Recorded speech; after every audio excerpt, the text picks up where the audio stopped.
Müşfiq elə çox həyəcanlı gəldi. Bərk tənqid eləmişlər. Gecə yata bilmirdi, yazırdı.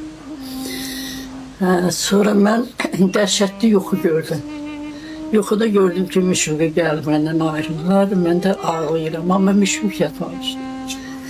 Birdən-birə elə yuxuda, bir də elə ağlaya-ağlaya yuxudan ayrılanda Müşfiq yanımda gördüm. Dedi, Dilbər nə olubsa? Dedim, Müşfiq dəhşətli yuxular görürdüm. Yuxuda görürdüm ki, sən aparırlar məndən ayrı. Müşfiq özünü ələ aldı, gəldi mənim yanımda oturdu. Başladı bana təsəlli verməyə. Sonra bu şeirini deyir, bir qara buludam uca göylərdə. Bu şair baxdımla bizim... Bu qara baxdımla bizim ellərdə. Sən için ağlarsan, mən dura yerdə. Nərgiz gözlərinin yaşına qurban.